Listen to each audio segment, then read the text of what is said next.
What is your superpower? I'd probably say my creativity. Knowing nerdy trivia. My superpower is being a good listener. Devising a million questions. Helping people. Making people laugh. My superpower is that I'm determined and never give up. Joining us on another Voices of the Community podcast with Harrison and Aaron from Meristem. It's very exciting today to introduce our guest, Caroline Eggert. She was a former Meristem student. In fact, she goes back to the beginning of Meristem. Meristem was founded, about 2015, 2016. She was one of the first people on this campus. So she's been here, she's seen the progression of Meristem the whole time. She's graduated, she lives on her own with roommates, she's gone on to college. We'll talk about that. She studied hospitality management. She's worked in bakery, she has her own food project that she's working on. She's come back to actually work at our cafe.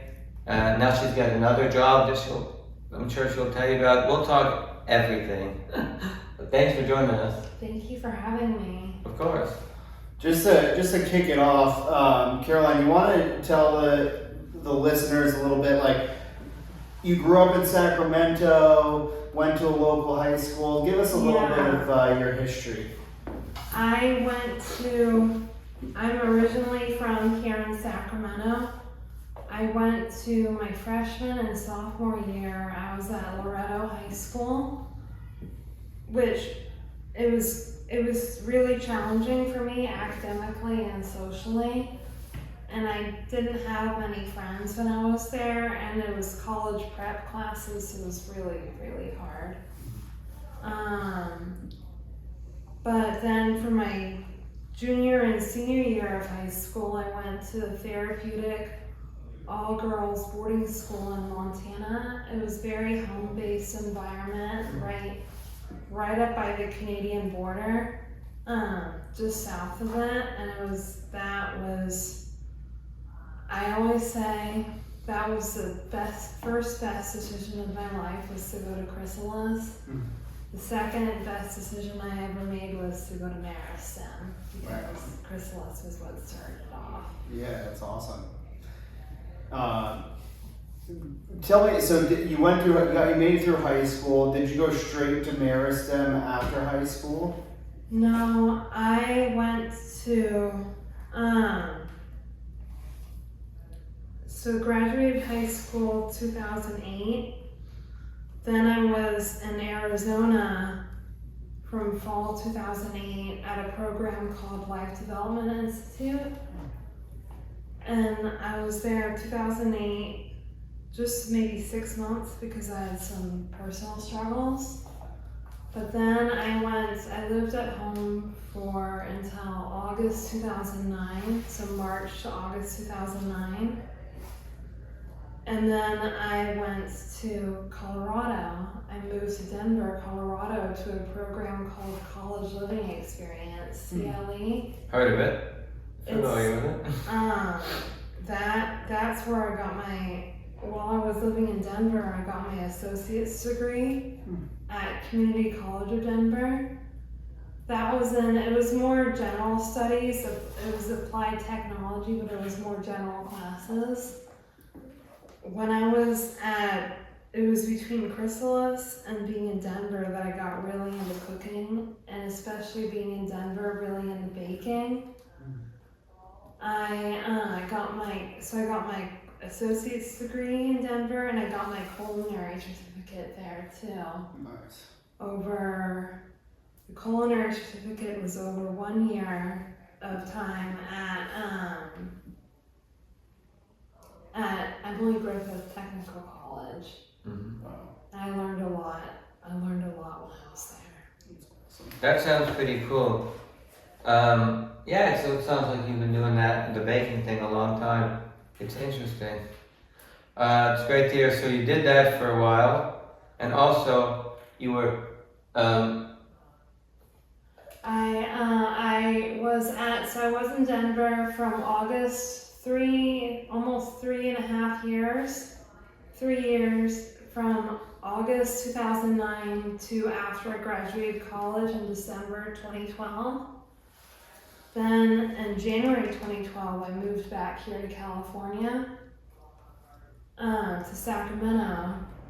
And it's January 2013, that's when I moved back to Sacramento after graduating. And I worked with a life coach named Scott, that was from February 2013 to right before I started at Meristem in November 2015. And he challenged me, but in really good, strong, healthy, positive ways. He was one of the people that, he really motivated me to get my driver's license. He was one of the people that I learned to drive from, one of my driving teachers, and I got my license in April 2014 when I was 24. Wow. And then up until I worked with him early 2013 up until November 2015, that same time I started here, my first year at Meristem. And yeah, that's all before Meristem. Wow. It's quite a journey coming to get you to Meristem. It seems like a lot of experiences through that. Yeah. Absolutely. How did you, Caroline, how did you hear about Meristem? My mom, we're pretty local here. We live in Arden. My family is in Arden Arcade. My roommates and I live in Arden Arcade here in Sacramento. And we found out about it in Sacramento there's different neighborhoods. For each neighborhood they have a newsletter and community newsletter. Inside Arden newsletter and magazine, they had an article on Meristem. That's how we learned about Meristem. Learned it was maybe 15 minutes away, 20 minutes away. We were very, very fortunate that Meristem was so close to us, and it all took off from there. You were at Meristem, did you live on campus, or were you a day student? For my first year, November, the school year 2015 to 16, yes. I was off campus. I lived partly in my apartment that I had in Midtown, where I lived from 2013 to 15. And then I lived at home that summer, 2016. And then starting in fall 2016, I moved to the dorms. So you've been doing this ideal thing with a lot of Meristem students, but before you were even a student, I mean, you were living on your own in Midtown Sacramento, which is a medium-sized city. I don't know. How was that, living on your own in a big apartment complex? I learned it was just me living on my own, one bedroom, and I learned that I felt lonely. I felt really lonely and really sad.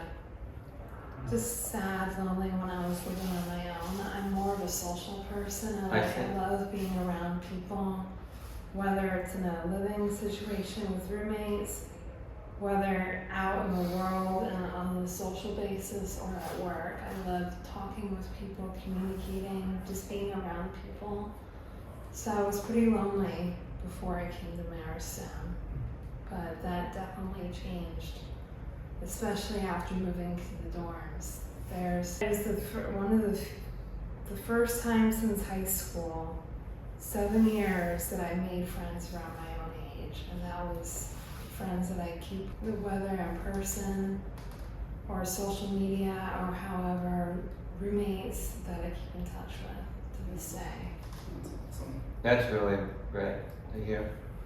Would you say that was one of the biggest benefits from Merit? Because it seemed like you went to a number of different programs. And it seems like all those programs obviously have lessons and experiences that are positive that help you grow in a variety of ways. Is there anything from the Meristem experience that, what were the biggest takeaways from your time at Meristem? It's pushing myself, learning I learned, I already had, and like I love to cook before I came to Meristem and bake, but you definitely learn more finer and tune independent living skills like budgeting, cleaning up after yourself, general house cleaning, laundry, and just, those are it's those things are by themselves, the independent living skills I learned more about, but the biggest takeaway was definitely the friendships. Many friendships everywhere. I mean, there are times where I'm grateful for where I am now and to the different chapters at Meristem, before Meristem and since being at Meristem. Yeah. But sometimes I wish, the way I put it is, I wish I could go back in time. Like, I wish, because I look at all the pictures, everywhere I look, pictures, there's memories everywhere. And I'm even being here, like in Norton, and driving down close to where the dorms are, being up by the main campus, that everywhere I look, there's memories. But while I wish I could go back in time, kind of like Back to the Future where they go back in time. Yeah.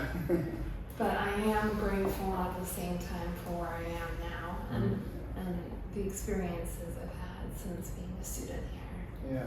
Well, let's hear a little bit about that, because you've done a lot since leaving Meristem. Yeah.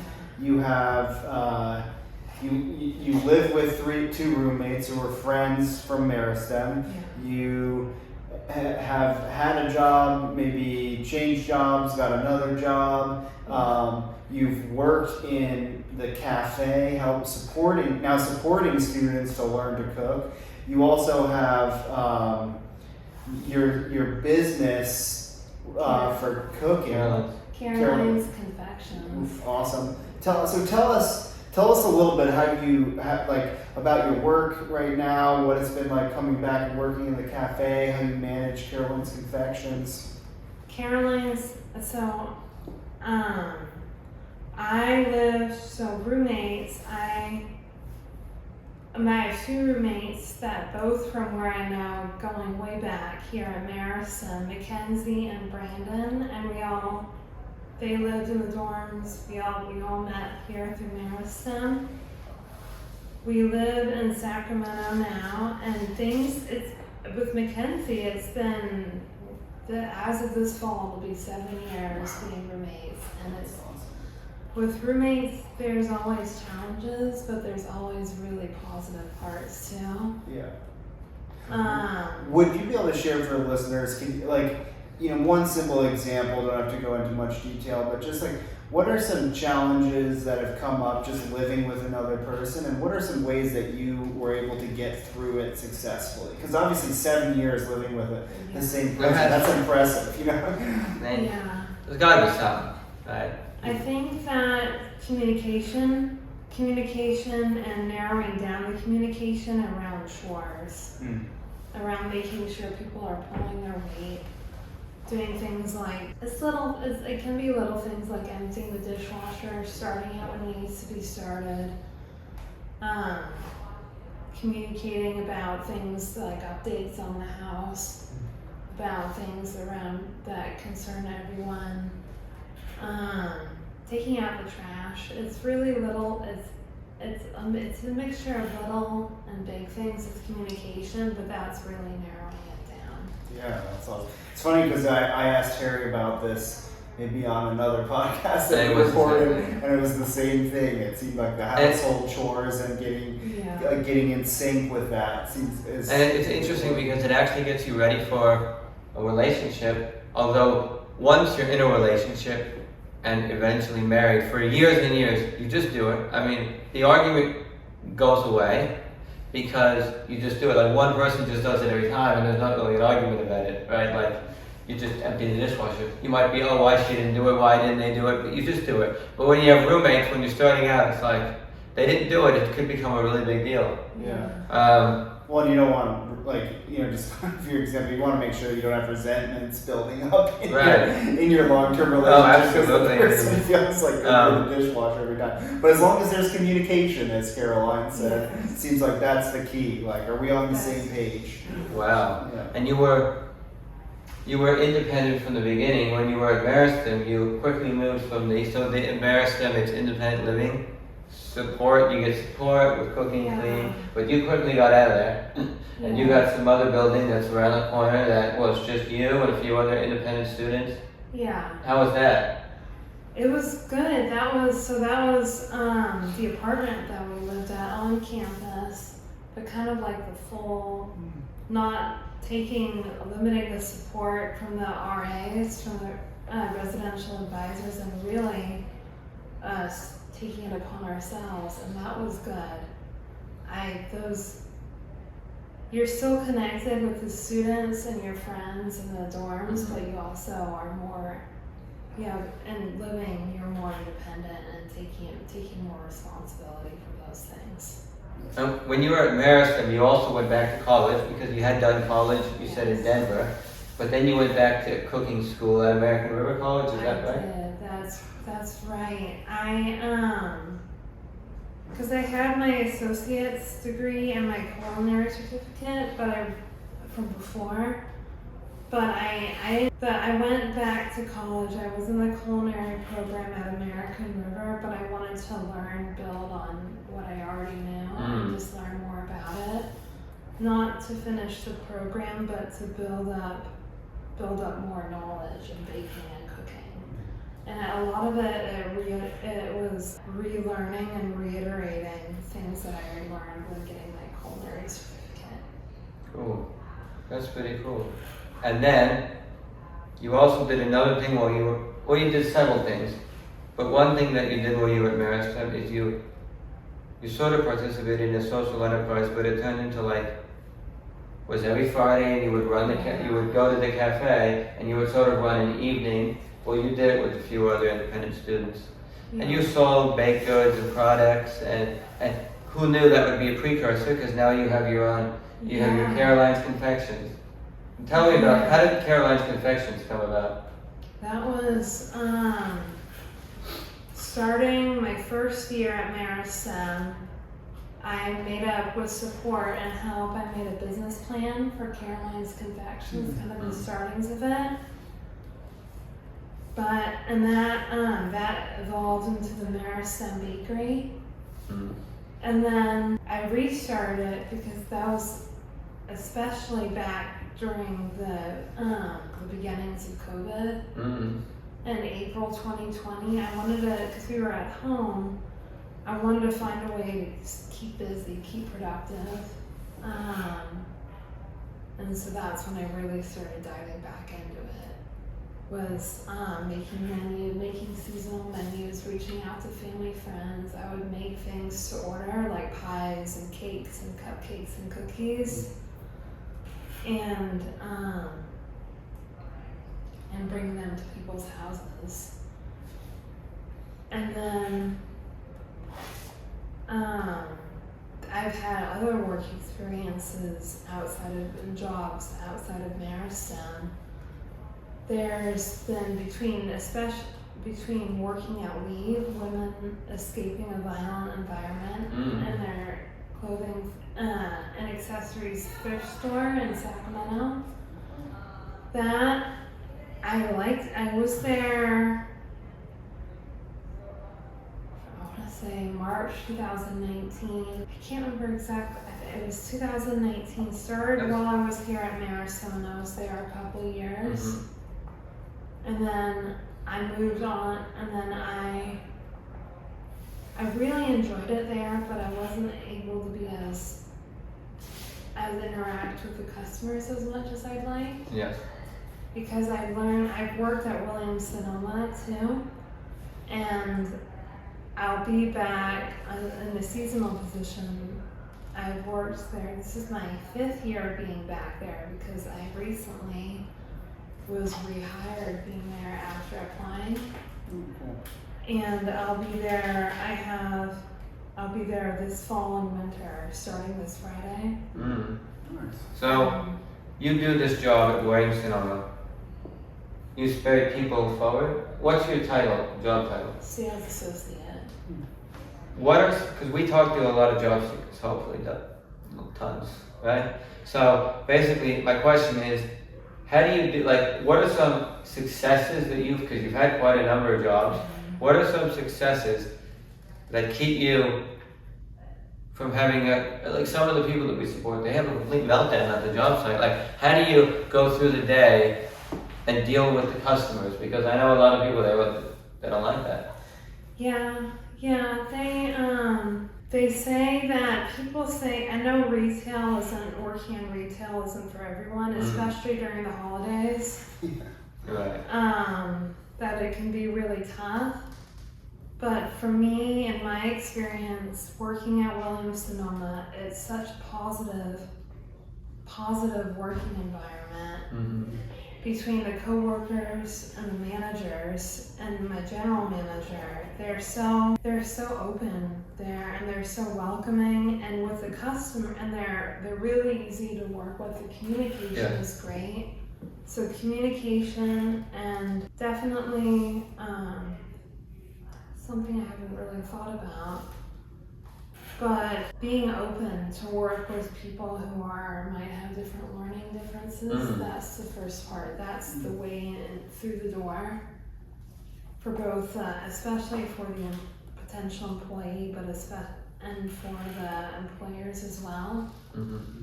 Because there are so many strengths for people who are on the spectrum, or everyone has their weaknesses and their challenges, but there's a lot of strengths there too.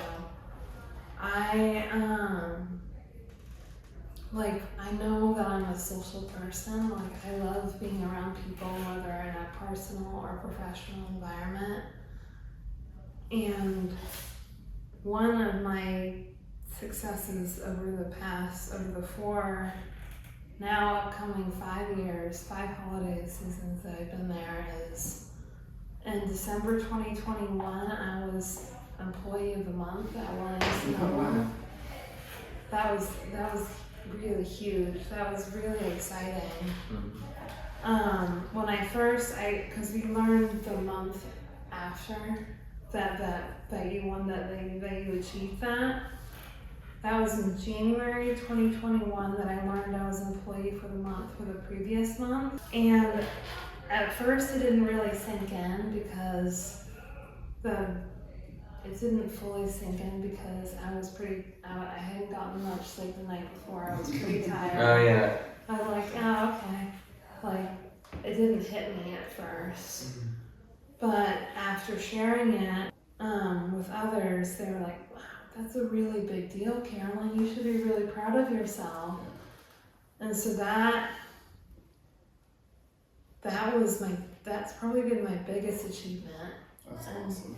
I mean, during my time there. That's amazing. Another thing we've seen you, like, it's definitely a spectrum of people. Like, we've seen you, so you do these, I've seen your Instagram, you do these dinner parties. I mean, you're like one of the most social people I know. You're like, at Thanksgiving, you like cook everything. You cook half the thing. Like, I don't want to ask why, but like, or how, like, what got you interested in doing that? What you like? It seems like you love doing it. Like, you enjoy it so much. Just keeping up those friendships, hosting friends, having potlucks, especially we do our Friendsgiving potlucks. This year we're doing a Halloween party. It's still in the beginning planning stages. But we're planning Halloween party and our Christmas party. And last year we alternate Friendsgiving and Halloween party. Last year we had our Friendsgiving, and we do Galentine's too. We do our Galentine's dinners for all of our gal pals. Caroline, Harry and I talk a lot about, like, what are best practices for job seekers, or what can employers think about when they're considering jumping in and working with TAP to onboard adults with neurodiversity into the workforce. What are some what are some challenges for you that you've overcome that you could share some advice for our listeners? Along with, do you have any advice in general for employers for things that you've experienced that you might say, hey, like this was a tip that would have made things a little easier? Or I think that there was a big challenge that I had, not at Williams-Sonoma or Weave, but it was outside. It was interviewing at a place. It was a clothing store called Madame Butterfly, and I felt really good about the interview, and I shared it was back, I want to say, February 2018, so it was a while ago, but it was during my time here at Meristem, and I shared with them about Meristem, shared about them that I'm on the spectrum, and they didn't say openly, and I've had a few experiences like this, like they didn't say like it's because you're on the spectrum, but they said they were afraid that I would slow them down. And that even working in the stockroom, that I would be too slow at it.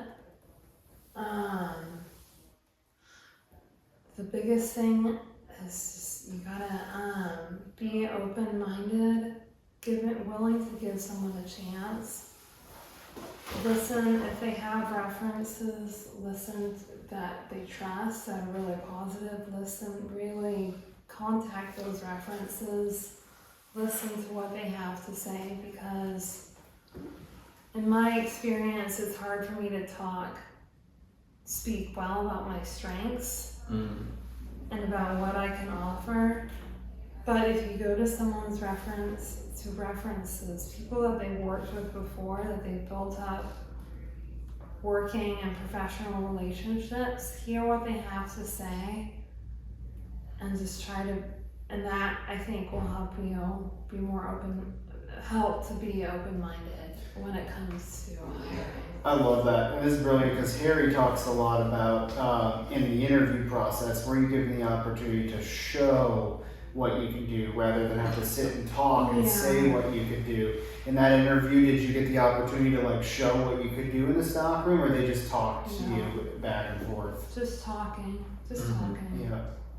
So, quick takeaway from Caroline, it's really important to give somebody the opportunity to show what they can do and check out their references, because they might not always be able to articulate what they're trying to say, but double check it. Go for it. Because they can offer a different perspective on the person you're interviewing and looking to hire versus the person themselves looking at themselves. I love it. What was just working for yourself on a personal level? What were some of what tips would you have as somebody with autism trying to get into the workforce, doing the things that you do? What are some tips you'd give to other adults with autism also trying to do the same thing? If you're comfortable, if you feel comfortable, try to share about, when they ask about what are your strengths and your weaknesses, try to be really open about both. But when it comes to weaknesses, like for me, that because I'm very detail oriented, that's one of my strengths, but because of that, I struggle to work quickly. I tend to be more slow, but something I've learned is putting out a good product, like say in baking, putting out a good product, but being efficient at the same time. And when it comes, it really depends on the person when it comes back to being open and honest about sharing if you're on the spectrum, learning differences, because I know that's not something you want to share with anyone. Right.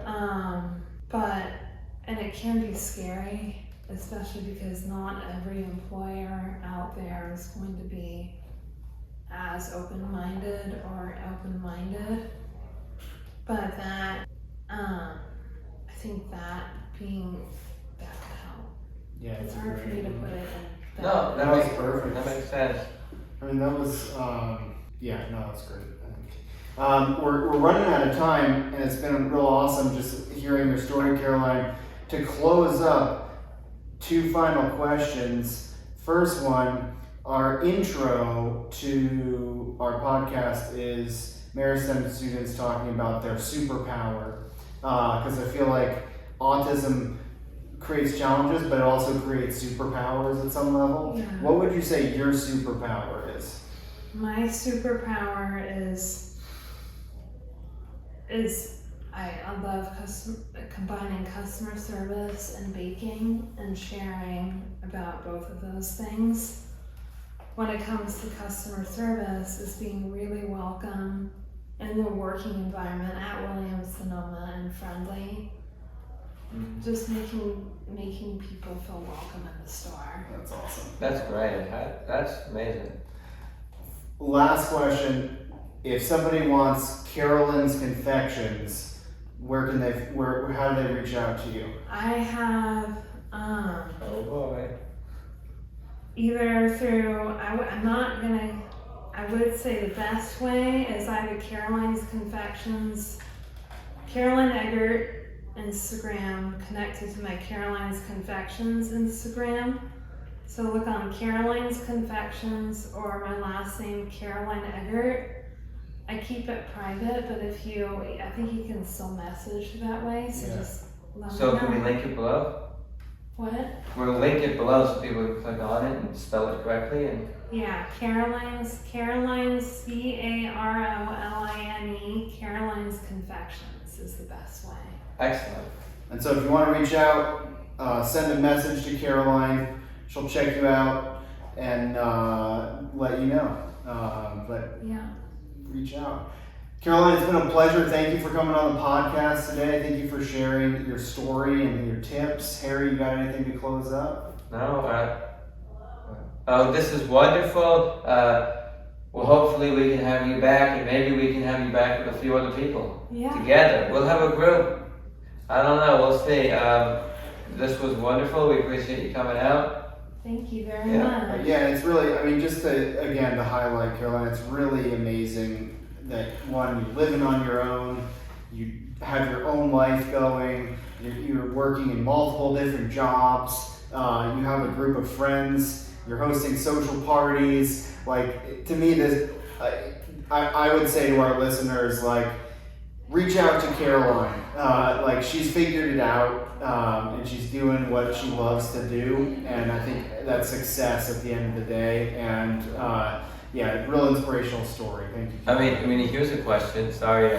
We got one more. Why don't you have your own it just seems natural. Maybe because you're customer service oriented, like your own TV show or like a YouTube.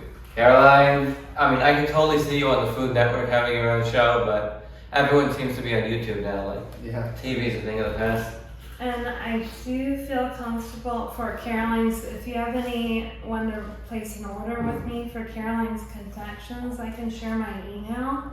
I feel comfortable with that. It's c.eggert@icloud.com.